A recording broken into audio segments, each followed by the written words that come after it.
Welcome to 1,000 Tiny Steps. I'm Barb Higgins, and in this podcast, I'll share personal stories of great joy and tragedy and the steps that brought me there.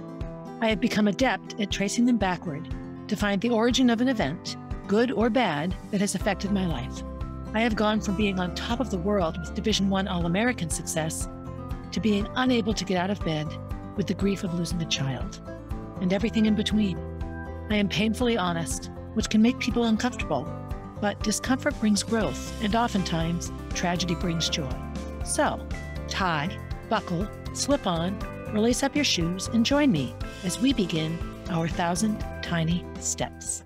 Hey everybody, Barb Higgins here, beginning episode 31 of 1,000 Tiny Steps. So as I begin this episode, I'm a bit disheveled, and I think I often am a bit disheveled during these times. And the more I talk and the more I create the podcast and really try to build an online identity and a method and a brand for helping others with grief and trauma and all the things no one wants to talk about.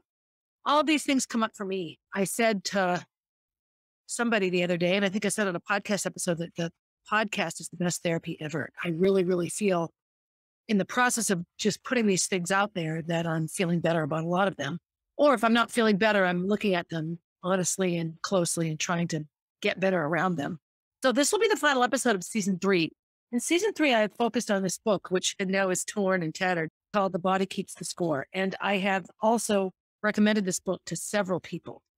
Really, pretty much everyone I talk to. And I'm amazed at the number of people who are reading it. There's a workshop in Boston this spring where the author of this book, Bessel van der Kolk, is coming and giving lectures and things. So I've signed up to go because I'd be just crazy not to go. I've learned so much from the book and really intuited so much of it.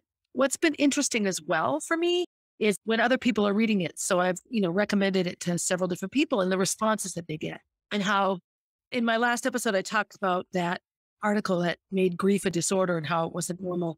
And I'm amazed at the number of people that have grief and trauma in their lives. And so I think if this is just a normal part of everybody's life, and think about it, how can you live 75 to 80 years and not have any traumatic experiences? If you don't, I don't know how that happened. Because it's everywhere. We have social trauma, political trauma, personal trauma. All these things happen.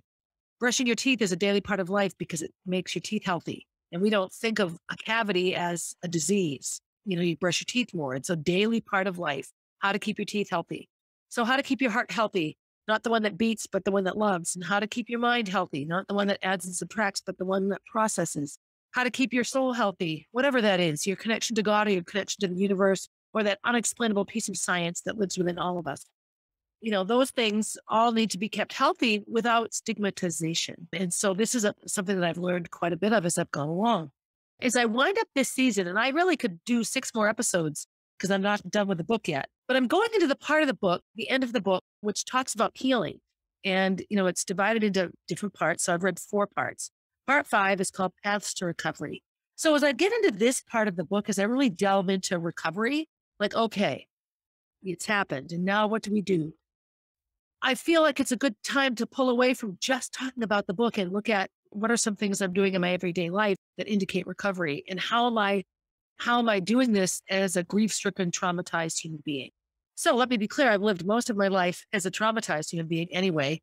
And then with my job loss and the subsequent drama around that with the people involved, and now Molly's death, and then the brain tumors in my head, one after the other. I've had 2009, I turned 46. And now this summer I'll be 59. So it's 13 years. So as long as Molly was alive, I would categorize my life as relatively trauma-filled. July of 2009 to now, July of 2022. So 13 years of pretty heavy, intense drama, trauma, grief, all of it. So here I am, Jack is at Big Boy School today. Kenny's in Florida, spending some time with his mother, who is in her mid-90s. And she wakes up every day praying to die. She doesn't want to be here anymore, stuck in a room. And how we deal with old people in this country is just so tricky.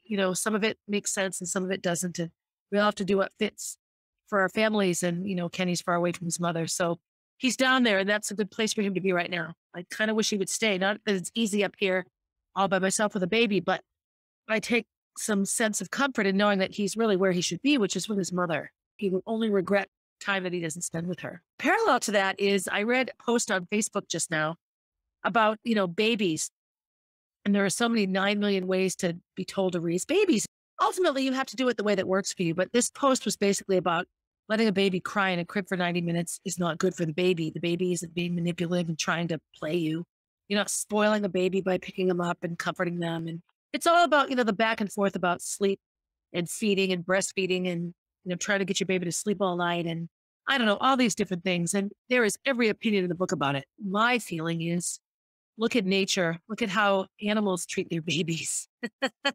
They let the baby dictate a lot of it. My point here is that I feel comfortable sleeping with Jack and nursing Jack on command or demand rather, supplementing him with breast milk rather than formula from somebody that's willing to donate and share. I'm creating a life for Jack that in my mind mitigates and reduces infant trauma, feeling unloved or unsupported, not being able to verbalize it and vocalize it. Now that I've lost a child, in losing Molly, there were people that thought we were nuts for sleeping with our kids. We did the family bed. I couldn't look at having my child down a hall and around a corner behind a closed door. I still don't, I have a hard time with Gracie in Florida. Call me overprotective, but that's just me. And having Jack with me in the night, I know where he is. I know he's safe. He schmuggles it and he feels comfortable. And in having lost Molly, I do not for 1 minute regret sleeping with her, until she was 7. Because I have hours of life with Molly that other people don't have. So, okay, I digress. In this series, season 3, I really, really focused on body keeps the score and how grief and trauma affect the body. And it's been wonderful. And I'm not at all ready to stop talking about these things, but I am, as I said before, going to reframe it into things I'm doing now that evidence the fact that I am, in fact, on the road to healing. So if I had to title this one, I think I'd title it Putting It All Together. Healing from trauma and owning myself or owning yourself. And why do I say that? Well, because we get to a point, all of us get to a point where we realize what's wrong is not going to change. And I spoke about that specific to grief when Gracie and I had very different time frames for when we really finally could accept that Molly was not coming back. I remember early on after Molly died, Gracie, that summer, she was always seemed really happy. She woke up excited and friends were coming over. And I remember saying to her once, aren't you sad? And she's like, of course I'm sad, but right now, I'm getting a lot of support and attention. I don't want to miss any of it. And as only an immature 15-year-old could do, she really just without pretense took in the joy of all the support she was getting. And all I could do at the time was look at the only reason these people were here is Molly was dead. And I would sit alone forever if Molly could be alive. And so, again, there's no normal way to grieve. And we all bring ourselves into grieving. KK, my spiritual mentor, just released a podcast, and it was like, she called it telling it like it is, and how people always say, oh, you tell it like it is. But we don't tell things like they are because we don't know what they are. We tell things as we are because what I see out of my eyes and what I intuit from everything that happens comes from my experience, my history, my past, my understanding, my predictions, all of it. So you and I could watch the same movie or watch the same car accident or experience the same loss, and it will be completely different experiences for both of us because what I bring to it is Barbara Higgins and what you bring to it is you, who you are. And everything that you've learned and experienced and dealt with in your life goes into how you think of anything. And I remember this in terms of a memory thing we did in the psychology class I took once. We were asked to remember an event that everybody knew. Oh, it was Elvis Presley's death. So of course, some of us didn't care less because I was 14 at the time and I didn't listen to Elvis Presley. But I know that my grandparents did. And my Uncle Walty, who was my age, was devastated by his death. It was a very different reality. But it's the same thing. It's a death.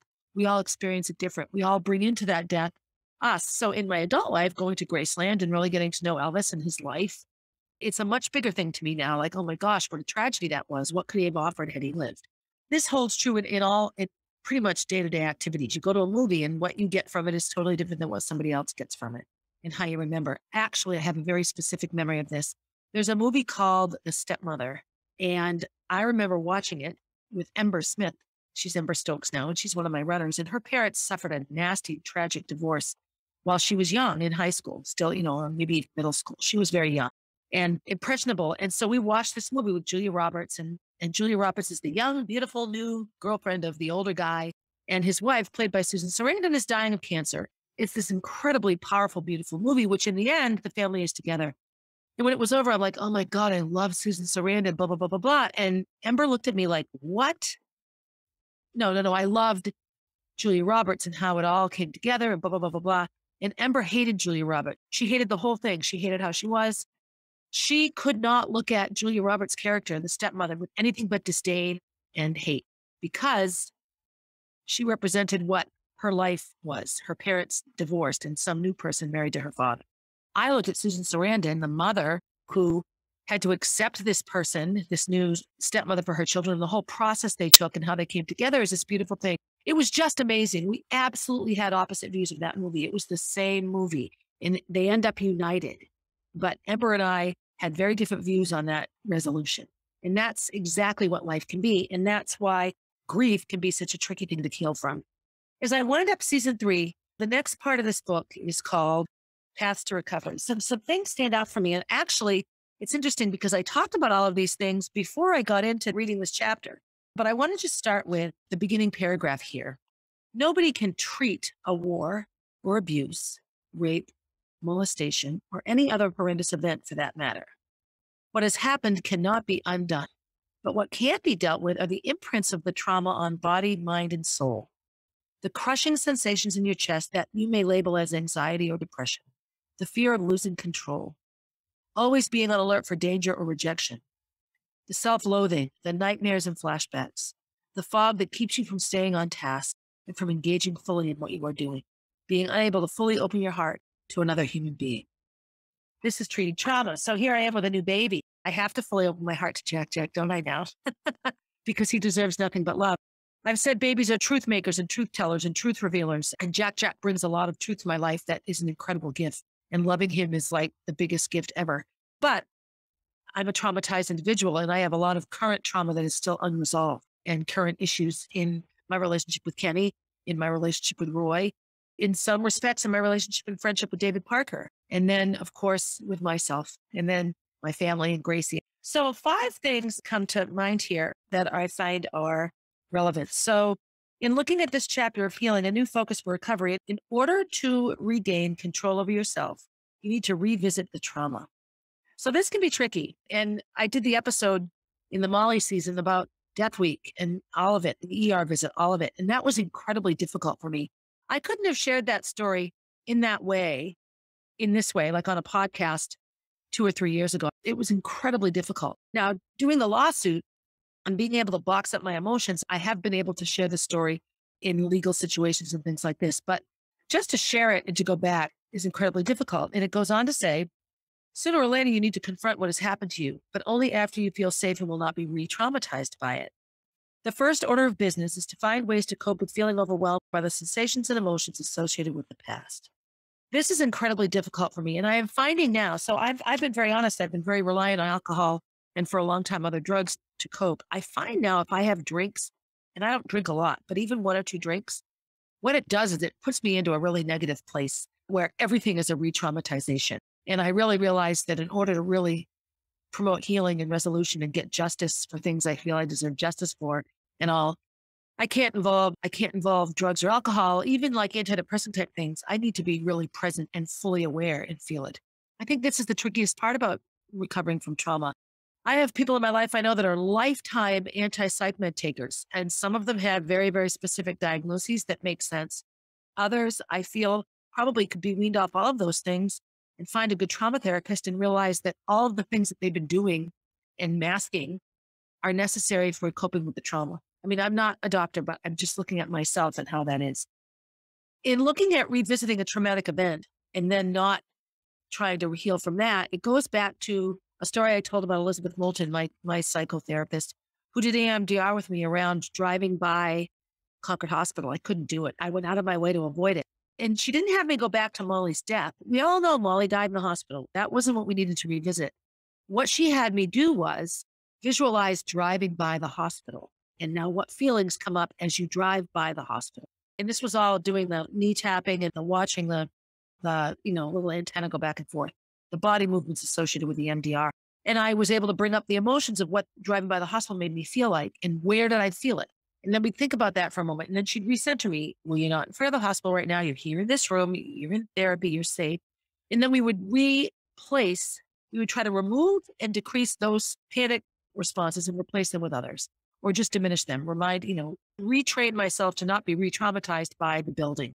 It took 3 times driving by And then she would have me do it. Okay, I need you between now and next week, drive by the hospital 3 times. If you have a panic attack, focus on it. If you get angry, focus on it. Don't just react. Really focus on what's happening to you, where you're feeling it, and we can continue to treat it.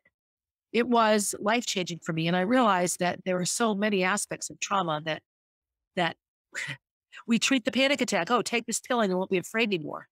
Well, I took medicine for trauma and panic right after Molly died. And I think at the time I needed them because I wasn't in a place to cope with it. And, again, it's like, pain medicine after a surgery. Once the pain goes away, stop taking the pain medicine. At any rate, looking into what comes next in my life, which is being as healthy a mom for Jack and Gracie as I can, these things come into play. Revisit the trauma, confront what has happened to you, and then deal with what that confrontation brings up. There are 5 areas that come, or 6 actually, that come to play here. So one is limbic system therapy. So this is, that horrible panic attack, the hyperarousal that I talked about, like, if you were diagnosed bipolar, it would be when you were manic, crazy out of your mind, going fast. And, I call it the white tornado. Sometimes I clean the house and I can clean the whole house in a half a day because I just get in this crazy white tornado mode where I'm just whooshing around cleaning. Here's what this book has to say. The fundamental issue in resolving traumatic stress is to restore the proper balance between rational and emotional brains so that you can feel in charge of how you respond and conduct your life. Triggers. You get a trigger and it sends you off the deep end. I remember when I took Gracie and Molly down to visit Roy that time, and he got so angry that the girls didn't want to stay. It was a huge trigger for him. It was a very, very terrifying response. But looking back on it now, I have a whole new idea of that was a trigger, and he went from rational to irrational. I've done it myself. I do it with Kenny sometimes. Something will trigger, and Kenny and I have a lot of unresolved stress in our marriage, and I can go off and I just get so angry, really, really angry, like unnecessarily angry. And is that self-anger? Is that anger at Kenny? Is that anger at the universe for taking Molly? Is it, all of those things. And triggers and learning to cope with triggers is a huge piece of trauma therapy. And also just overall mental health, being able to recognize a trigger for what it is before you respond to it. When we're triggered into states of hyper or hypoarousal, we are pushed outside our window of tolerance and out of optimal functioning. So you have a baby. Babies can be triggers. After a while, I just want Jack to go to sleep. And there are times when I have to really just get up and walk away so I can go outside in the porch and scream because I don't want to scream in front of a baby because that's going to scare Jack. I'm a phone chucker. It's a good thing I have an OtterBox because there are times when I just chuck the phone. I don't want to hurt it. I don't throw it at anybody. I should get like a pillow or something. I have a damn it doll. I should dig that out. One of the first parts of really healing from and treating trauma is this limbic system hyperarousal phase. And that a lot of that is the physical piece. The book says recovery from trauma involves the restoration of executive functioning. I talked about that, I think, in one of the last episodes, that all of our immediate responses in life in general, hey, Siri, answer this really hard question that I used to have to go to the library and read about, on my phone. We've lost executive functioning kind of as a society and a culture. I find students really struggle with it. But a traumatized person has none of it. To be able to step back and assess a situation and plan out the steps to resolve it requires a level of sanity that doesn't always exist in trauma and right after a trauma and in a traumatized state of mind. I talk about executive functioning a lot because it's such a normal part of life. I remember watching a show on TV once about this boy that had gone off. He had a lot of learning issues and he was with a foster family and it was the wrong family. And he got returned to his family, I think. Anyway, he had all this growth and he gets back into his house and his very abusive parent just like thrust him right back into situations that she knew logically he couldn't do. What that showed me was that she wasn't all right. She shouldn't have this child. But it was a really good illustration of, that was my dirty dishes analogy, that when you see a room that's cluttered and filthy, like I'm looking at my office right now, I don't have the executive functioning to do this by myself. The rest of my house is pretty clean. This is a disaster. It's that ability to step back and take a breath and sort of remove the emotion from the task and get to the task. The restoration of executive functioning, and with it, self-confidence and the capacity for playfulness and creativity. So I read that and I'm like, oh, give me a break. All right, so I can be playful and creative, but what this is getting to is that you really have to balance out the things that trigger you, step back from them and be able to find and keep balance in life. Befriending the emotional brain, dealing with the hyperarousal, having trouble focusing and prioritizing, learning how to breathe calmly. All right, I have a very hard time focusing and prioritizing. Ask my podcast editor. I get everything else done so I can do the podcast. I run out of time to do the podcast. I'm actually sitting here today unshowered. I don't even think I brushed my teeth. It's a good thing you can't smell my breath. Actually, it would smell like coffee, but I'm doing the podcast first because it's really what's most important to me today. But I could very easily get sucked into that long checklist of things that will bring some measure of control to me. Get this done, get this done, get this done. That's unhelpful. Hyperarousal. So that's hard for me. And so that's befriending the emotional brain. Well, I try to shut that off. I don't want to think about things that upset me. Okay, the next thing is no mind without mindfulness. The most important phrases of trauma therapy are notice that and what happens next. So that's that stepping back. Oh, you're thinking about driving by the hospital. Notice how you're feeling. So what should you do now? What happens next? That was a very, very, very useful but difficult piece of my grief therapy around Molly. And at the core of this recovery is self-awareness. This podcast has given me incredible self-awareness, much more than I think I had even just 7 months ago when I started it. A lot of different techniques that help trauma therapy and trauma victims and grievers recover are things like Aikido, Judo, Taekwondo, Jiu-Jitsu, all of these things that I've never even thought of doing. But when you think of these activities, yoga, they all center you and tell you to be still.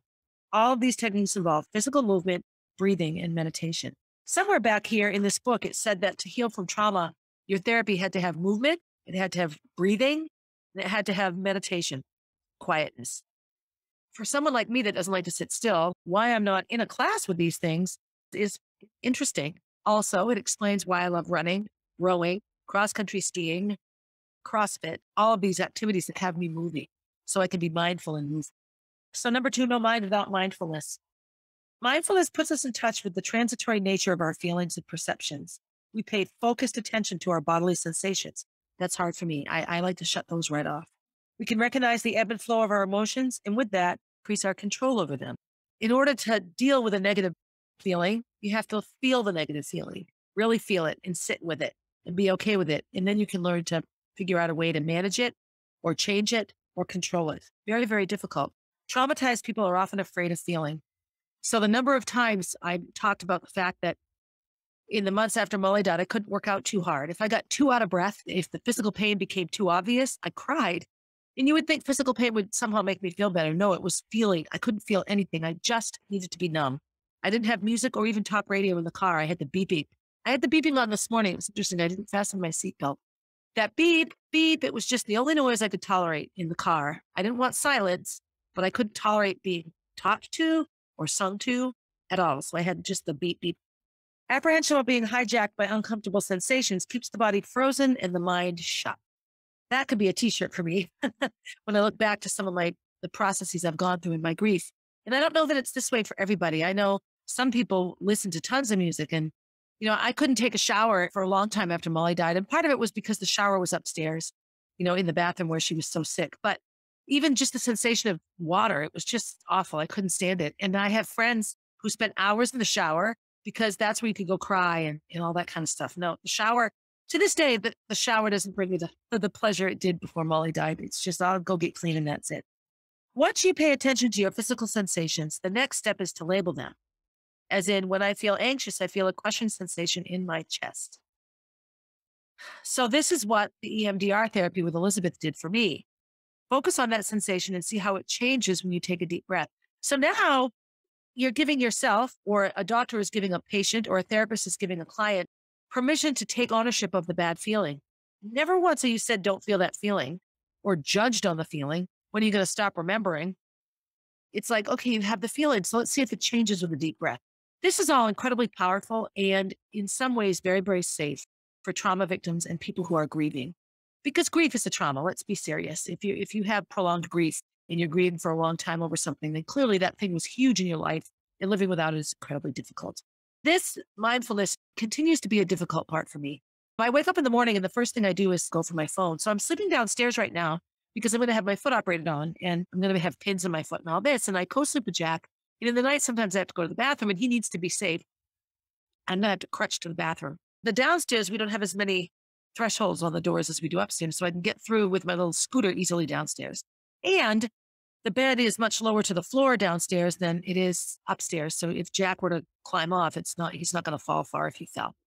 So this morning I woke up and the beauty of it is Jack stayed asleep. It's like a familiar environment, I think, and the room is darker than upstairs. And so I got up and I had coffee and I thought, okay, I need to pray. And so I went online to look for some prayers. And of course, I just got sidetracked with Facebook and I sat back. So maybe this was my daily spiritual practice today. And I really analyzed it. Barbara, or observed it rather. Look at this. What you want to do, you sat down to say a prayer. And I didn't say a prayer. I went on Facebook. Now, I was in my cluttered living room on a couch full of baby clothes. So it wasn't exactly a place that I could go and have mindfulness. So I have a lot of steps to take. I know that my mother and my friend Lisa both have like a shelf. It's a shrine, but it isn't a shrine. That's the wrong word. But it's just a place where there are pictures of loved ones and crystals and, things that evoke a positive spiritual response. I know that my mother says her prayers near hers. And as a Baha'i, the only thing about praying is, you're encouraged sometimes to face east because that's where Mecca is. In the morning, the sun's coming up and it's a beautiful direction to face to pray. But I don't have any of that. I don't have a place that is dedicated to self-reflection and meditation. I just put it aside. This is a step that will be big for me. And having Jack, there are times when I nurse Jack. And so there I am sitting and nursing Jack. And so I know I'm going to be stuck there for 10 minutes. Instead of closing my eyes and getting into a meditative state, I pick up my phone. And there are times Jack will smack it out of my hand. Like, don't look at your phone. Just look at me nursing. And I think to myself, with Molly and Gracie, before I was so attached to my phone, I would watch TV. I would just sit in the living room and put the TV on. So I'm nursing to some TV show. I can't sit still in my head. I remember years ago, we were on vacation at the Jersey Shore, and it was Kenny started, Katie came with us. And cell phones were just big. And she was in a relationship at that time. And I remember we went to bed and I turned my phone off and it was over on a shelf because I still had my landline. I wasn't attached to the cell phone yet. And hers was on her pillow. And I remember saying to Kenny, I can't believe she can't even go to bed without her phone. Well, texting had just started. And so you don't want to miss a text. Well, you know what? I sleep with my phone next to my bed. And sometimes it's in the bed with me and I wake up at night and I reach for it. She was just ahead of me in it because her generation had these, at that time, it was only youngsters that had Facebook and, it was just a very different thing. And I couldn't understand it as an older person. And now there I am attached to that piece of social media. So that's not unusual for a traumatized person. Mindfulness puts us in touch with the transitory nature of our feelings and perceptions. Traumatized people are often afraid of feeling. Apprehension about being hijacked by uncomfortable sensation keeps the body frozen and the mind shut. I know I've read those. It's helpful for me to repeat them sometimes. Once you pay attention to your physical sensations, the next step is to label them. So this is the process I'm taking, all those things all at once. Learning to observe and tolerate your physical reactions is a prerequisite for safely revisiting the past. If you cannot tolerate what you are feeling right now, opening up the past will only compound the misery and re-traumatize you further. This is just a time, and it's different for everybody. When I go on my grief pages and grieving mothers, people are in very, very, very different stages, and they find these places much more quickly than others. A further step is to observe the interplay between your thoughts and your physical sensations. So sometimes all of a sudden my mouth will hurt. My mouth will hurt profoundly. And I've had it fixed. When I'm okay, when I first wake up in the morning, my mouth does not hurt. I don't wake up. But all of some days I'll be like, well, my mouth is killing me today. I step back now and say, okay, what's upsetting me? Because my mouth hurts when I'm angry, when I'm stressed, when I'm anxious, when I'm ambivalent, when I'm not okay in my heart and my head, my mouth hurts. So that's a process I've been able to begin. Becoming aware of how your body organizes particular emotions or memories opens up the possibility of releasing sensations and impulses you once blocked in order to survive. In chapter 20, I talked about the benefits of theater. I'll describe in more detail how that works. This jumped out for me. So let me reread this. Becoming aware of how your body organizes particular emotions or memories opens up the possibility of releasing sensations and impulses you once blocked in order to survive. Early on, what I liked about this book is that it took disorders and turned them into logical trauma responses, things we do to survive. That gentleman from Vietnam that would hold up the store because the only way he could manage his self-hatred was to do something hateful. Okay, I did a bad thing. I got arrested. Okay, I've been punished. I'm good now. And every year he would do this. Makes no sense to a non-traumatized person because they don't live in that trauma-filled reality. This exact thing is what keeps sexually abused people like me in that repeating loop of fear, trauma, block it away, recreate a bad thing, block it away, recreate a bad thing. You just keep recreating it. Now, in Molly's death, there's no recreating the dead child. That recreates itself. That type of trauma is a bit different, I do have to say, than the abuse trauma, but both of them are very, very profound. Molly's foundation, when Molly was growing up and trying different things, she loved dance. Dance life can be very, very cliquey, though. The number of times Molly came home in tears because of the gossipy, snarky girls at dance. And that is not a reflection on her dance school or any dance school. You get a bunch of girls in front of mirrors learning steps together, and you're going to have your little groups where somebody is insecure and they're going to pick on someone else. Molly couldn't stand that. She would immediately, at her own social expense, help others that were getting picked on or teased or not doing well, not stepping up and learning the steps quickly. She did that all the time. When she began theater, so then she took violin and then clarinet, and she loved the music. And the only reason she took either of those instruments was I bought her a pink violin, and then she was willing to take violin, but she loved music and singing. But when she joined theater, her first play was Fiddler on the Roof with R.B. Productions, and that's the theater company that the Molly B Foundation sponsors. She came home and she said, Mom, I found my people. And every theater experience she had built upon how much she loved her theater friends, her Children's Theater Project friends, her PEG friends, her RB Productions friends. She had 3 different theater groups that she, in the 2 years she did theater before her death, made her feel like a part of a family. And she just knew that theater would be her life, whether it was making costumes, whether it was acting, regardless, she knew that those were her people. In my visit with Friends of Anya, the Friends of Anya Foundation's manager, President Christine, Anya's mother, we talked about Molly's love for theater, and that what we do, the Molly B Foundation does is uses the art, gets children into the arts that can't afford it. And she really suggested that I look into ways to support and create programs, theater programs specifically, and dance and music around dealing with traumatized and grief-stricken young people. And Concord is a magnet city for refugee populations. So we have families that come here to cold, white Concord, New Hampshire from all over the world, different cultures and different skin colors and different routines and all of it, different religions. And here they are in Concord, and I have unspeakable trauma. So do these people. And sometimes they're the ones that would benefit most. So it really has opened my eyes. I know this was a long-winded explanation, but coming into this scientific book by a therapist about theater and dance and movement and how that can help trauma is one of those universal messages that I feel tells me I'm on the right path in terms of Molly's Foundation. Mindfulness has been shown to have a positive effect on numerous physical, psychiatric, psychosomatic, and stress-related symptoms, including depression and chronic pain.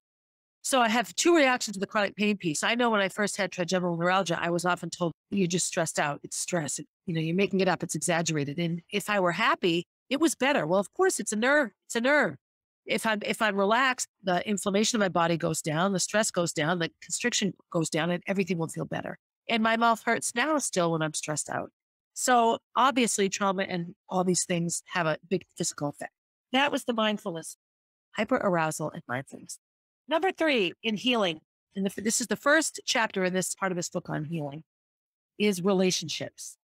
So this gets tricky for me because I remember one time talking about like the top 5 stressors and how I had all of them in my life: divorce, financial, marriage, death, moving, like all of these things, and thinking, oh my gosh, I have them all the time. It's not poor for me.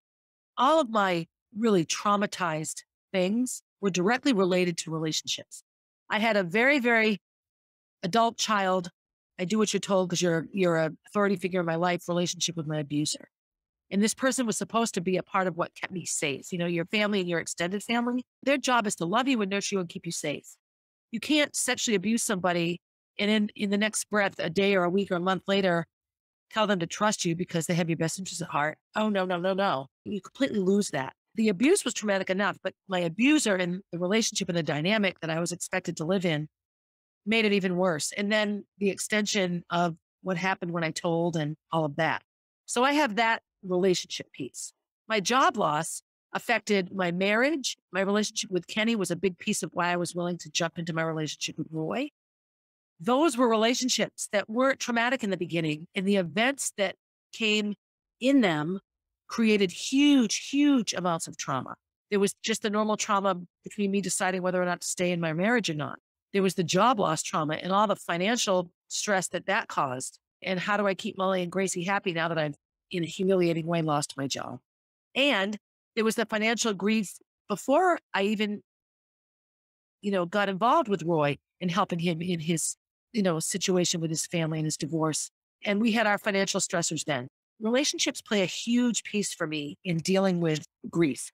And not surprisingly, they're a big piece of how you get better. Not that you can repair in a relationship, but on some level, you have to repair it within yourself. It's like, I can't bring Molly back. She'll never come back, but I can work on how her death affects me and how I carry it about and it exists in my life. In order to recover, mind, body, and brain need to be convinced that it's safe to let go. I read this exact sentence in another podcast.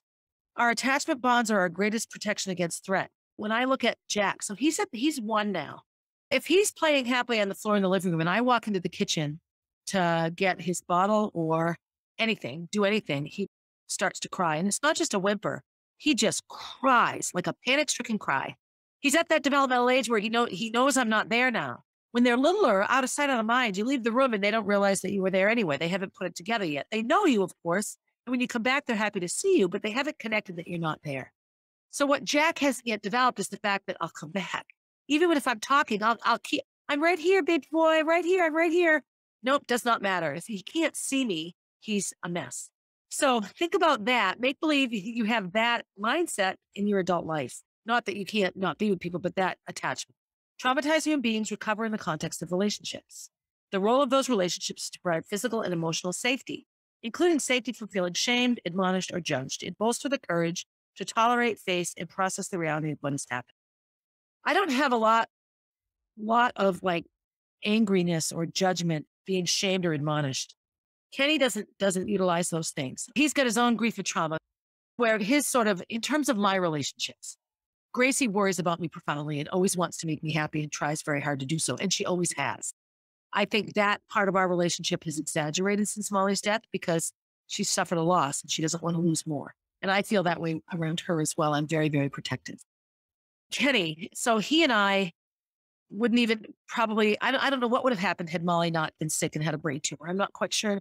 I can't even really pinpoint what would have happened because it didn't happen. So how do I know? In our trauma and healing, I would say he's tried his best to bolster courage in me, to tolerate and face and process our reality. We share Molly as a daughter. So it's in our best interest for Gracie and now for Jack to do those things in a healthy way. I can't speculate. I mean, I'm not inside Rory's head, but I do know of all the people that are very close to me, anyone that's admonished me or shamed me has been him. And I don't know that he does it to be mean. I don't know why he does it, but he's often told me that I still shouldn't be so sad. She's never coming back. So put it away and move on. And there are times that makes sense, but I can't put it away because it's still somewhere. It's that leaving room for grief. We had a big argument once, and in the middle of that argument, he told me to stop pulling the dead kid card. Again, I have to assume that came from a painful place for him because it's a horrifically mean thing to say, especially to somebody that you claim to love or once loved or are willing to spend time with a lot. So that's been hard. Again, that's a relationship that has that's very, very broken and damaged and may never be able to be fixed in any meaningful way. I am hopeful that we will have some kind of resolution someday. When I read this sentence, I feel that way. I will also say in my sexual abuse journey, the only one who has really made me feel ashamed is myself because going through it is gross. And so you feel shameful. You wake up and feel disgusting. And when you feel disgusting, there's shame that goes along with it. When I read stories of other little kids that just say no and fight back and then the abuse stops, I'm ashamed that I didn't speak up earlier. Well, I was afraid. All I did was stay perfectly still. And the staying still has become a very, very big theme in how I cope with things. I just sit still. So anyway, in our society, the most common traumas in women and children occur at the hands of their parents and intimate partners. So I've read these before. And this is all part of taking this and healing from it. Shame plays an important role in this. You will find out how rotten and disgusting I am and dump me as soon as you really get to know me. In the book here I wrote, Roy said this to me. I remember a conversation early on in our relationship where we were sharing things in our childhoods and our pasts. And we both acknowledged that we had gone through things that made us feel this way. And it came right up to me. I write in books all the time. When I read a book, there's all sorts of writing and stuff.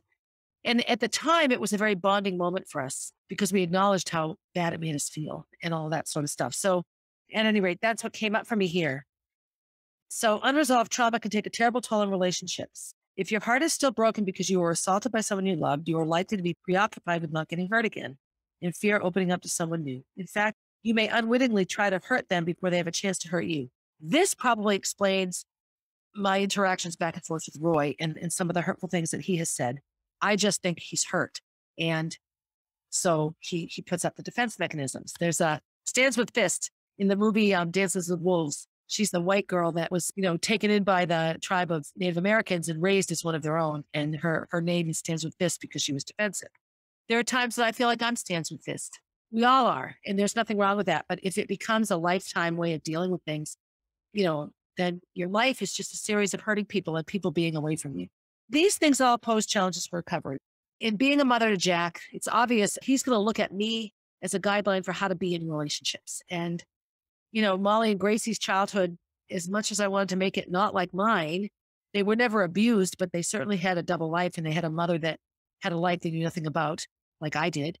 What I created for them ultimately in trying to protect myself was something as unsafe as my mother had created for her and for us. And that's hard. That's hard for me to cope with. And that's just me being as honest as I can. And if you want to judge me for it, go right ahead. I am just done with that. So the next part is in the relationship piece. It also talks about therapy and all that. And we've talked about that quite a bit. Communal rhythms and synchrony. So this really stands out for me in terms of growing children and communal rhythms and synchrony. When a mother has a baby in her belly, whether it's her biological baby or not, whether she's a surrogate or IVF or her own baby or whatever, the back and forth with the physical mother and the physical baby, there's a synchronous that's shared blood. And so many studies now show the incredible interaction and relationship between a mother and the baby in her belly, which is wonderful. And synchrony, if something is synchronous, it works together well. So obviously in our lives, we want synchrony in our environments. We want to feel like everything is balanced and well. This can be very, very different. Trauma results in a breakdown of attuned physical synchrony. When you enter the waiting room of a PTSD clinic, you can immediately tell the patients from staff by their frozen faces and collapsed, simultaneously agitated bodies. That's a physical obviousness right there. Unfortunately, many therapists ignore those physical communications and focus only on the words with which their patients communicate. And there's a lot in this book about how just plain talk therapy is never going to cut it. There are things that I don't have words to describe. And I've said that. The sound I made when they said Molly wasn't going to wake up, that they were too late. I cannot describe. There is not a word that fits what was happening at that moment. But the sound coming out of me illustrated it very well. The healing power of community as expressed in music and rhythms was brought home for me in the spring of 1997. This is the author. And what he talks about is he was at a Truth and Reconciliation Commission in South Africa, and he visited places where there were terrible violence. And so all of the racial, horrific things done to the Black population in South Africa, the native population, it's their country, all these rich white people, trying to make it theirs, and all of the horrible racism in South Africa. And he went to a clinic for women who had been brutalized sexually and raped in those altercations. And of course, there's no justice for those women because those men get away with it. The white men get away with it. What he observed was music and dance and rhythms and how the women came alive and were able to. Now, dance is a part of that culture. I don't think you'd see a bunch of white women in a circle dance here because that isn't what we do. But singing, meditating, and doing it alone, joining there's a choir in Concord that so many women belong to. And when I look at the faces in that choir, I realize that those are women that have had a lot of trauma. What do? They get together and they sing. When did Molly feel happiest? When she was at theater, when she was up on stage, being someone else, and through that process of theater and drama and acting and stepping out of yourself and stepping back in a healthy and beautiful way, in an artistic way, saying words that somebody wrote. It talks about how these communal rhythms and synchrony are a big piece of healing trauma. Molly knew this. I have to believe that Molly knew this. So in here, I have all these musical notes because, music is such a big piece of healing. And it was something I couldn't even listen to. Oh God, music was far too painful. So theater, I wrote theater here. A group of juvenile offenders and at-risk foster kids gradually learning to work together and depend on one another, whether as partners in Shakespearean swordplay or as the writers and performers of full-length musicals. Different patients have told me how much choral singing, Aikido, tango dancing, kickboxing have helped them, and I am delighted to pass their recommendation on to other people I treat. Once again, movement, and movement in concert with someone else. Oftentimes I'll go row in the garage and I'm working out by myself and I love the movement, but there's something about doing it with other people. The CrossFit Open, which is a competition I just talked about, it's one of my favorite times because all of us in the room at the same time are caught up in our own workout. We want to do the best we can, but we're doing it together. I know that as much as I'm hurting, everyone else in the room is hurting the same way and for the same outcome. And it's just this profoundly important and good and big experience. I love that this is here. So this is even better. So there's a trauma center. It's in Watertown, Massachusetts, which is right near where I live. It's called the Sensory Integration Clinic. And it's like an indoor play area, and it's primarily for children. So you look at children who are labeled with autism. And so much of autism and autistic behavior is sensory integration and how they do have it or don't have it. And so much of learning is that sensory integration, like with Gracie and her math difficulties, tap dancing and memorizing dances and matching the rhythm of your feet to the rhythm in the music. It's all mathematical thinking, and it helps and supports that area of the brain. There was a girl, a mute girl. She was 5 and she was mute from China. After months of failed attempts to make contact with her, realized that her rhythmical engagement system didn't work. She couldn't resonate. She didn't have that rhythmical thing. So they started music with her and sensory integration and doing all these different things. And all of a sudden, she could talk. It wasn't that her mouth didn't work. It wasn't that she didn't know the language.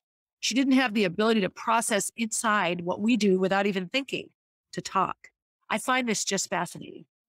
Learning to become attuned, so attuned to what you hear, what you see, what you feel, provides parents and their kids with the visceral experience of reciprocity. So this is now, I'm becoming attuned to it. So is the person that's supposed to take care of me. I know that in the years that passed after my abuse and having reconciliation with my abuser, because it's somebody that I know, this person has spent a lifetime really trying to apologize for what they now realize was a huge, huge, horrible mess up in my ability to function in any sort of normal way. I will never have reciprocity with that person. I just won't. There will always be a big stay back. This is your dance space. This is my dance space. 4 tiles away, please, on an emotional level. The reciprocity is huge. I know with Jack, he really, he's so observant and he just watches. I was really upset once, really upset. And I was telling Kenny something and I was just angry. And my voice was angry and everything. And I looked at Jack and he just looked at me like, he had this little pouty face on it. You can't see me. I'm trying to imitate that. Oh my gosh, it stopped me in my tracks and I just shut my mouth because it was hurting him. He understood that I was unhappy and that made him unhappy. That's a reciprocal relationship. People in trauma and abuse will shut that right off and be very, very independent. I want to work alone. I like being alone. They're very, very tender about how they interact with other people. I've never, ever wanted to be alone, which is interesting. I've always wanted to surround myself in the chaos. I find a lot more comfort now. I am alone in my house right now. Love it. So visceral reciprocity, I guess, is something I have to work on. And when I think of like intimacy and boundaries, that's all relationship. That's all back and forth with somebody else. And that's an area that I struggle. So relationships. So getting in touch. Now comes touch. And I will say that being touched, being hugged, holding a hand, having a hair brushed away from your face, a pat on the back, handshake, a hug. These are all very, very normal things that human beings need. We need them to get well. Babies need to be held. When a baby, it's why I'm such a fan of co-sleeping, because when a cat has kittens, they don't leave them in the closet and go sleep somewhere else. They oftentimes get up and walk around, go to the litter box and all those things. It's not that they're never, ever off the floor of the closet, but those kittens come first. When nighttime comes, where's the cat? Sound asleep with the kittens. And when I think of that physical touch, and when I watch Jack, when he's waking up in the morning, the first thing he does is reach out to see if I'm there. And some days he wakes up happy. Maybe he's had a good sleep. Other days he's fussy, but I'll crawl back in bed. So there I am and he'll nurse him awake. And it's the sweetest thing. And then he wakes up and he's centered and he's happy. Am I creating a needy child? No. He won't need that in a few years. You outgrow the need for that. But on that level, he'll always need to be loved and touched. Touch for me has been a double-edged sword my whole life. Physical touch. Right now, I have it for Jack, and then I'm touched out. I call it touched out. There are a lot of traumatized women that struggle with breastfeeding because I will tell you right now, a little baby sucking on your nipple is a very, very, very intense sensation. Nothing romantic or sexual about it at all. It is just beautiful for me. But it takes all my energy sometimes to put up with it because it's such a visceral, close encounter. Oftentimes when I'm done nursing, that's when I need separation the most. So you nursing mothers that feel the same way, you are not alone. So here's the thing about playing, and then I'll get into getting in touch. When we play together, we feel physically attuned and experience a sense of connection and joy, like I just talked about with CrossFit. Improvisation exercises are also a marvelous way to help people connect in joy and exploration. The moment you see a group of grim-faced people break out in a giggle, you know that the spell of misery has been broken. One of Molly's favorite games in theater was called Park Bench. I don't remember it completely. I just know that you all sat on a bench and there was some sort of communication and you had to make up something spur of the moment, the person at the end of the bench. I'm not quite sure. I don't remember. Now that I brought it up, I have to go find it. But it was an improv game and they used it as a warm-up, all these warm-ups, before getting into, we're going to rehearse scene 3 today or whatever it was. She loved it. Well, of course she did. It was getting your group of people together. I know in cross country, when I coached at Concord High School and track, before any big race, I'd circle them up and we'd circle up and hold arms around each other. I believe in myself. I believe in my team. I believe in my coach. I believe in honey. I believe in Winnie the Pooh. I believe in the blue sky. I would do all of these things that would unify and connect this group of girls so that when they were racing, although they were running their own race, they were never disconnected to the other team members. It was incredibly powerful. And it was just their chance to, and we'd end it with "we race." And that was just a way to connect our team ahead of time.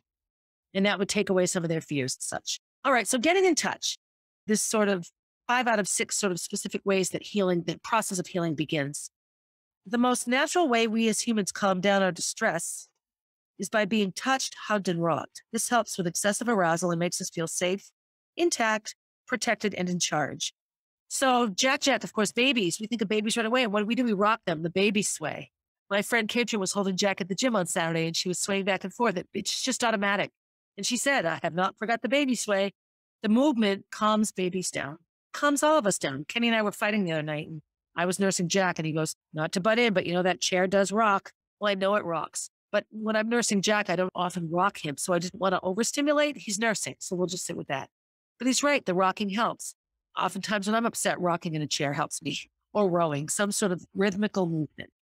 Touch, the most elementary tool that we have to calm down, is prescribed for most therapeutic practices. You can't fully recover if you don't feel safe in your skin. Therefore, this person encourages all of his patients to engage in some sort of body work. Therapeutic massage, craniosacral therapy, Feldenkrais, which I don't even know what that is, so I'm going to have to look that up. But I know for me, I didn't go to a chiropractor or a massage therapist until 2018. Molly died in 2016. I was always a regular chiropractic patient and got massages. The thought of having somebody give me a chiropractic adjustment or touch me to massage me was impossible. Nope, didn't even cross my mind. I didn't miss it. I didn't think about it. And the only person I've gone to now, I've gone back to Bonnie. She's my chiropractor I've had forever. And Lisa Peters, a good friend of mine, is my massage therapist now. She's been a wonderful transition for me because Vonnie knew me before, but I grew up with Vonnie. She's known me since 7th grade math. There was a safety net in Vonnie where, you know, she knows how to keep her distance and she knows how to step in. And then Lisa didn't know me before Molly died. So there's a safety in that. She only knows this Barb. I have another massage therapist. I said to my mother the other day, I really do need to make an appointment. Her name is Sue Smith. I need the Sue Smith experience. I think maybe I'm ready to have that. I don't know yet. We'll see. And craniosacral, that's working with the head and the neck. And I totally could benefit from that. Right after I had my brain surgery, my friend Lisa Brady, she came to visit and I was on a mattress on the floor right where I'm sleeping now. And she crawled right in the bed with me and rubbed my back. And she was so kind. Oh my God. This is when I get teary eyed. But she did some craniosacral things. She's not a craniosacral therapist, but she understands it as a special educator. You know, she didn't manipulate my head, but you know, she just did energy and oh my gosh, it was so helpful. She was just so profoundly helpful for me. And so I would agree that these are things that I should, as Jack's mother, I really need to make a regular part of my life. What does body work do for people? Just like you can thirst for water, you can thirst for touch. So this is true for me. And some of it's too personal to say in a podcast. Maybe I'll blog about it. Yeah, I can't even put it to words in a podcast. That's how tender it is for me. But being touched, for the most part, like sometimes when my mom reaches out and touches me or Kenny reaches out and touches me, I just flinch. Like, ugh, don't touch me. It's not that I don't love these people. It's just difficult for me to be touched. Gracie's spontaneous touches are fine, but Gracie also, maybe it's her age. She takes better care at moderating it, I think. I don't know. I mean, I think sometimes Kenny and my mother need to touch me as much as they need to be touched. And it's too much for me right now. So my need to be touched is largely unfulfilled because I can't find a way where it's comfortable. That'll be a process for me. Jack has been really the first step. Gracie was probably the first step because I've never not been able to touch her. If I had to look at the process of me getting back to being touched and being able to touch somebody, that's a pretty intensely personal. Part of it's incredibly personal. And I get so sad. In my process as Jack's mother, I need to get into massage. I really need to take a yoga class. And I think I'm ready. Susie, my friend Susie from the spiritual mentor group, I think you're the person that can help me get back into this. I need some one-on-one. I don't think I could sit in a group of women and do yoga, but I could do one-on-one. Susie Normandin, she's a phenomenal human being that I know through my spiritual mentoring work with Karen Kenny. And actually at one of the retreats, I actually let her do some massage and some, mobility stuff around me, so she's someone else that has hands-on treated me that also is involved in yoga. So I might be ready for that. But these are things I know I need to just put aside my reluctance and do in my process of healing. and really being able to be a good mother to Jack. And finally, taking action. So that's the last one. Let me be clear. I have no trouble taking action, and what I wrote here was Polly, my friend Polly. So Polly and I are really similar in one certain way. And that is when somebody's struggling, we jump in right away to help, sometimes to an extreme. And then now suddenly their problem has been our problem and we become completely focused on it. We have a spiritual group called Colleen's Girls. And the reason we call ourselves Colleen's Girls is because Colleen is a woman that passed away. And when she was dying, when she was in hospice, her family was away. And so for like the 10 days or so that she was alone, we took turns and she was never alone. The group of us became very, very close. We often get together. And a good friend of ours, a member of this group of women, has just lost her mother. And so, of course, right away, Colleen's Girls, we have like a text thread. We get together, we talk. And Polly has been a major facilitator of this group, jumping right in and helping people. Sometimes I believe to her detriment, and this is me as well, jumping in to help, diving in, just diving into something. I think of diving in and helping Roy. I think of diving in and helping Steph with the charter school. Suddenly all the goals I set were invisible. And my new thing was 60 hours a week in a charter school. Just my willingness to, as I've said 1,000 times, jump in to save a drowning person when I don't have a life jacket for myself. That kind of thing.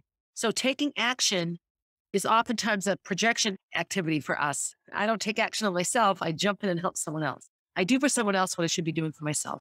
The body responds to extreme experiences by secreting stress hormones. Yes. These are often blamed for subsequent illness and disease. Okay. However, stress hormones are meant to give us strength and endurance to respond to extraordinary conditions. They're supposed to be positive.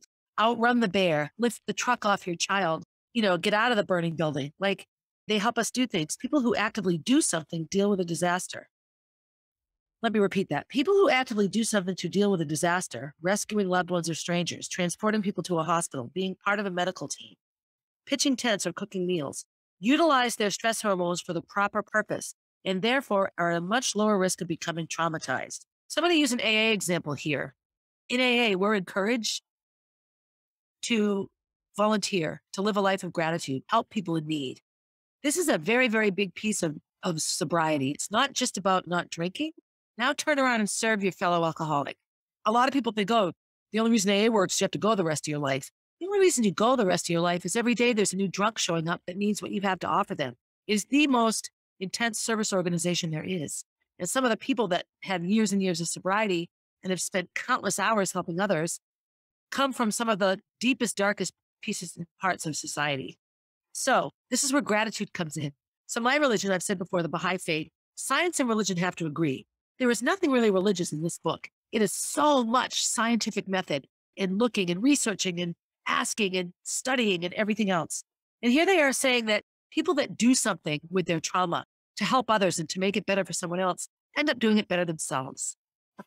Live a life of service. Science and religion must agree. So here we are being told that service, kindness, living a life of gratitude, all spiritual teachings tell us to find a place of gratitude, that to be well inside, we have to be grateful and have gratitude and share that.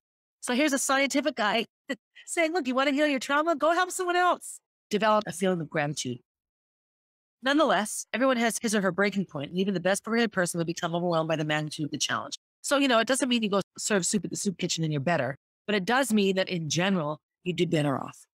And then I wrote here in podcast, so I'm going to read this paragraph to see what I meant by that.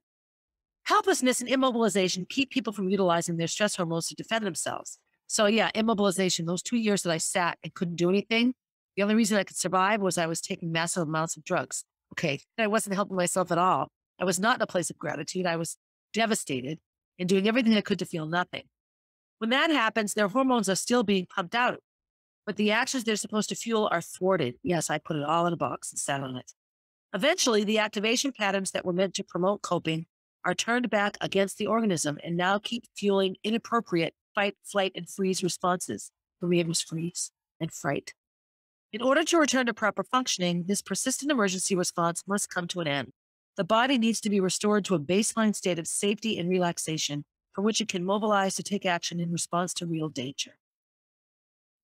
This podcast is probably the first thing I've ever done that I'm actively doing to help others and therefore helping myself. And it has. That's why I think I wrote in podcast, because my reaction is to freeze. When I was being abused, I froze. In the job loss situation, instead of fighting back, I just let them walk all over me. And then I stayed in bed for months. I froze. It's really what I do. And Molly's death and the subsequent loss of Roy, coping with it was impossible. I needed so much support that just wasn't able to be given by anybody. What did I do? I froze. I just needed to sit still. Leave me alone, leave me alone, leave me alone, leave me alone. It was horrifying. So this podcast and being able to put to words almost all of what I'm feeling is profoundly helpful. And do I feel grateful? I do. There are times I feel incredibly grateful. So taking action. Sometimes we feel really good. Other times we feel really bad. And we go back and forth between the two of those things. There's a name for this. It's called pendulation. Think of a pendulum that swings back and forth, gently moving in and out of accessing internal sensations of traumatic memories. We have to be allowed to go back. A very constant thing in any argument I had with Roy was, oh, here we go again. Well, yes, here we go again. Oftentimes life is a circle. Things come back. The emotions repeat themselves. Yes, here we go again. Maybe this time it will be better. Maybe this time I can approach it more deeply.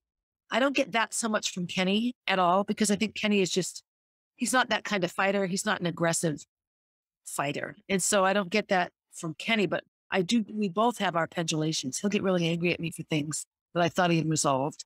That might be a time that I could say, there we go again, but life is a circle. Things come around and around. It's actually one of the most productive ways to teach children. You reteach and then reteach and then reteach, all at these different angles and levels. When patients can physically experience what it would have felt like to fight back or run away, they relax, smile, and express a sense of completion. This is something that is very helpful for people that have been attacked and physically beaten or tortured or assaulted or mugged. And they take classes where they can beat the crap out of somebody. They take like a self-defense class. I've never had the desire to beat anybody up. I've had the desire to, break things. There's a place you can go and smash things. I need to go to that place. I don't ever want to hurt the people. It's not about the people. I've never wanted to hit or hurt anybody. But I've been angry and rageful enough that I've wanted to hurt things, to break things, throw things, that sort of thing. Same kind of thing. Giving back some sense of power, taking action. I wish I could go back and say no the first time I was abused, because maybe that's all it would have taken for it not to happen than the times it happened after that. Makes me feel like I was part of it, that I made it happen, that I allowed it to happen. That's very hard to focus. I don't know how I could reconcile that in any sort of physical way, but even verbalizing it and saying it out loud is incredibly helpful. That would be that part. So what I want to do in terms of this part, taking action, doing that podcast, at the risk of sounding like I'm full of myself, because that's not why I'm sharing this at all. I have an aunt, Sheila. So she was married to Walty, my uncle Walty. I met her when I was, in college. We're just a few years apart. She's a few years younger than I am. And she listens to the podcast. And she and I have become closer since Molly's death and since Jack's birth, because I spend a lot of time at CrossFit Amesbury and she lives nearby. So oftentimes we can get together because Amesbury is close to where she lives. And so we have started hanging out together. Not a lot. I mean, actually we haven't hung out together in months and months, but we got together a few times in summer. And once the weather's good and summer comes and she's not working so much, I hope that we can get together more. So what she did was she started listening to the podcast as a way to help. She's doing something to help me that ultimately ends up helping her. And the reason I'm going to read this is because if anyone says, why do you do this? I have a couple of friends that think it's stupid that I'm doing this. You're just dumping your dirty laundry. Well, okay, but my dirty laundry is traumatic and important to me. It's my dirty laundry and it's my treasure and it's mine to share. And what I find is by giving permission to speak of these things, by sharing it in a very public forum, other people can now relate or feel validated in all of this. So she writes, when Barb started her podcast, I started listening with the intent of getting to know her better and to somehow help her. I don't know the depths of pain Barb or any mother who has lost a child feels. And selfishly, I hope I never do. It's not selfish. But I thought even if I could just be a listening ear, it may help her in some small way. Little did I know I'd be looking forward to a new podcast each week. Much to my surprise, I have found myself listening, laughing, crying, irritated, and happy. I had no idea Barb's experiences would cause so many emotions, both good and not so good in me. I love that Barb is real. She doesn't speak from a script. She just talks as if we are having coffee across a table from each other.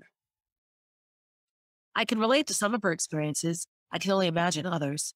We have some things in common and we are also very different. However, I enjoy this very personal, open, truthful, comfortable, and uncomfortable podcast. And I think you will too. She is up now at episode 29. That's what this one was. But start at 1. Really think you'll like it.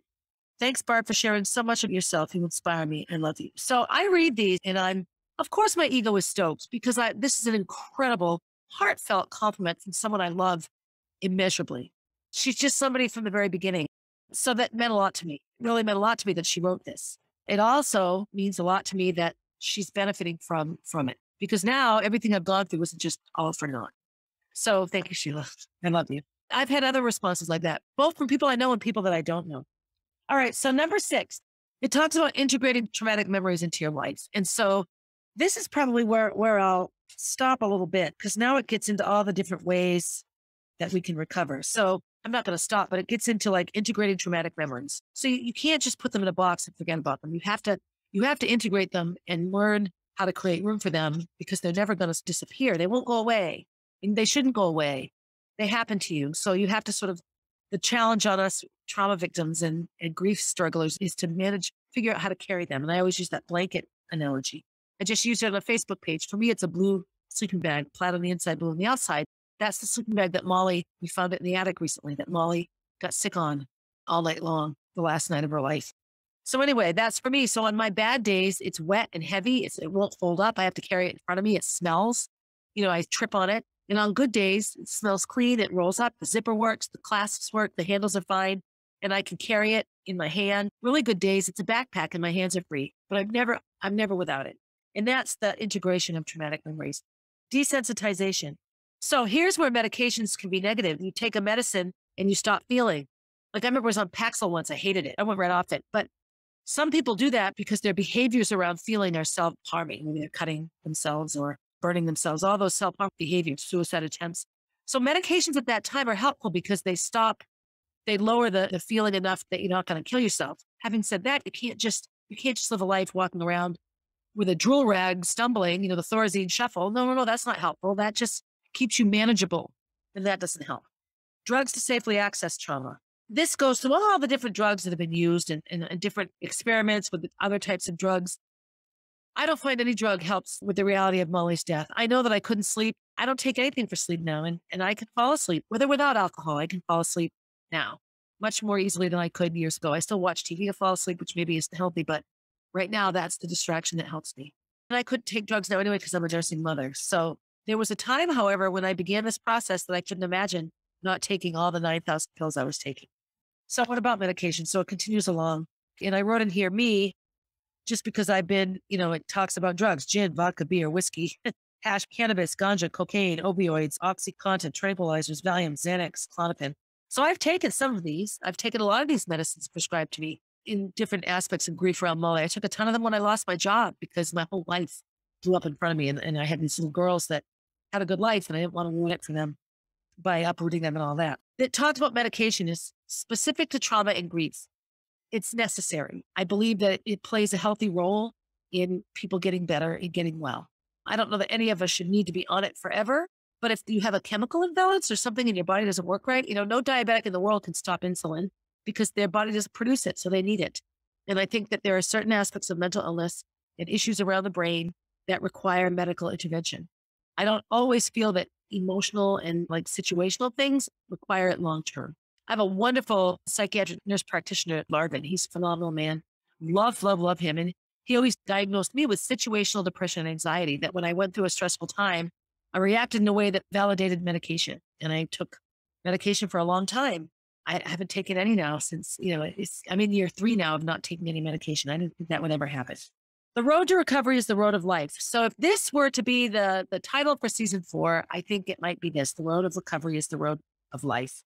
The author talks here about a Vietnam vet and how early in his life, when he got married, his crying baby triggered these horrible memories of crying babies in Vietnam. And he had some successful therapy around dealing with that trauma. And then as he got older, something else, he had a reintroduction of trauma. 18 years later, he was feeling all these same things, having flashbacks again. Well, his son had just registered for the draft. So now here's his son going off at the age he was to do what he did. Not Vietnam, but, the army. The road to recovery is the road of life. You live life. And so I know that in my life, I will have continuing times that will bring me right back to where I am. And I have Jack in this now. I'm going to end here. I know this was perhaps a bit of an all over the place podcast. A lot of mine feel that way to me. But it's been wonderful, and I'm going to continue reading this book. And so the healing aspects and the remainder of this book will play a big role in talking about being a mother to Jack. I'm going to read some other books too around parenting. I don't want to be so narrow as a mother that those of you that don't have children can't relate and resonate. But I will say this. I am a mother to many, many children that I did not grow. When I look back on all the young girls and who are now women and mothers themselves that I coached over the years and taught over the years, I had some pretty intense roles with them, mentoring, mothering, that sort of thing. And so when I think about mothering Jack, I have hundreds of young ladies that I think of with warmth in my heart around being a mother and mothering and nurturing an intrinsic role that isn't natural to everybody. It doesn't need to be. I always wanted Gracie and Molly to have lots of mothers, and I feel that way about Jack, Rachel's mother, Jen. When I handed him off today, he went into her arms, and she gets to be another mother for him. I want him to have a lot of mothers. Gracie has these wonderful friends from her early childhood program in teacher prep, and they love Jack, all these little aunties that he has, and that's important for him. I can't be his only mother figure. I was that way with Gracie and Molly, constantly encouraging them to connect with and love other adult women that could be mother figures for them and play mother roles. As always, I want to thank you. Thank you for taking part and being a part of this. So coming up as well, I'm going to start a newsletter. I'm a bit overwhelmed by it at the time, but by the time this episode should air, so this episode will air April 5th. So this is Molly's birthday this Friday. Yeah, I don't even want to think about it. See, keep that at bay. I will think about it. She would be turning 19. So that's, a pretty intense thing. So in the month of April, my goal is to have an email list and start doing a newsletter. In the newsletter, we'll introduce the podcast, but I also love to write, and I'm just getting to the point where I can write again. So my goal now is to not only have a weekly podcast, but have a weekly blog. And my blog can be a bit more real time. Writing a podcast is an hour of talking. And oftentimes I record them ahead of time because I need an empty house. I can type a blog in the middle of the night, wake up and not be able to sleep. I can write a blog. It's a bit different. So I'll talk about a lot of the same things, but it will be much more real time. And I'll blog a lot about topics. And that's a place too, I can talk a bit more about my relationship issues and job loss and those kinds of things. Those will come in the podcast, but I think later on down the road. I also want to talk a lot about my addiction issues. We look at addicts. You say drug addicts and you think of somebody under a bridge with a lot of tattoos, real skinny, with track marks on their arms, Yeah, a lot of people are like that who are addicts. But in my process of utilizing drugs to find relief after Molly died, I met some pretty upper echelon people that rely heavily on substances to perform their professional activities. And I would never, ever be an out of those people. But it was an eye-opening experience for me to see how pervasive drug use is in our society and our culture. And, again, I have people in my life that say I talk too much and I'm too open. Mrs. Ludi would be all over me to keep my mouth shut. She didn't understand why I talked. Why do you share that stuff? I also know that there are a lot of other women like me that suffer in silence and think that they're the only one. In my mind, the more I can share, the better off. And I have a friend who also said, well, do you want Jack to know all those things about you? Well, Jack is going to find out everything about me, regardless of whether it's me saying them or not. We live in an online society now. As soon as he's old enough, 20 years down the road to Google my name, he'll know everything. And so I'd rather that he has an opportunity to hear it from my mouth or read it from my pen or my keyboard, because it's my words and my truth and the truth and not someone else's decision or of what my reality is. There are people that like to say things about me that aren't true at all. Anyway, so those things will be coming, but a newsletter, if you need, I want information. I have a website, www.1000tinysteps.com. And that's where both the podcast is and the blog site. And that's where the email list will be generated from. Coming up will be the process of signing up and getting your email in there. I'm not selling anything. So never will this turn into having to buy anything. That's not where I'm at right now at all. I want this aspect of what I provide to always just be available for anyone who wants it. I don't ever want there to be a money component to grief and trauma and therapy and those kinds of things. My story is free. I also head back to Utah next week. We have to have another photo sesh, which is exciting to me. I'm very excited about that. I'm not so excited about flying across the country with a baby, but I will say being given permission to just feel and share and talk without judgment is profoundly helpful. Again, it's why I like this venue, this podcast, because people can write back to me and be honest and share their realities and their truths. So that's coming up as well. And then I'm finalizing the Molly B Foundation website, and that will be done and up and running by the end of this week as well. And then putting together an online presence that is much more consistently shared and available and accessible and a bit more professional. I'm getting there. It's taking a long time. So I'm excited about this. April is coming up. April and May are big Molly months. We've decided as a foundation that April and May will always be major fundraising months for the Molly B Foundation. And it makes sense. we start with the beginning of spring and Jack's birth. And then we have April, which is Molly's birthday and Gracie's birthday, just the longer days and the warmer weather. And then comes May, which should be used to be my favorite month of the year, May and June. And now May is just a month to survive. But let's make it positive. Let's commemorate Molly in a positive way. So we'll have a clothing drive then. We'll have the Molly Bee workout at my CrossFit gym, the clothing drive, Molly Bee Monday. All of these things will be happening in May. That will also be accessible on the Molly Bee website, and there'll be a link. I'll put a link on the website as well. And actually, I need to get the Facebook page organized. These are all things that are coming up for me. So I appreciate your support and your patience. A shout out to Marshall, who's helped me with getting these websites up and running, and to Jace, my podcast editor, who continually encourages me to take the next step and has really, really facilitated and put together an amazing next few months for me. And I'm just grateful for all of that, for all of you, for all the behind the scenes people in my life. So I'm getting rambly here. So as usual, be nice to yourself, be nice to someone else. And as always, have a great day, everybody. Hey, thanks for listening and for supporting 1,000 Tiny Steps. I hope you enjoyed the episode and will continue to listen. Feel free to leave a review and share my stories with your friends. Also, please reach out if you have stories to share. I love hearing from and connecting with my listeners. If you would like to know what I'll be talking about down the road, you can find me on Instagram at barb_444, on Facebook as Barb Higgins, and at my website, www.1000tinysteps.com.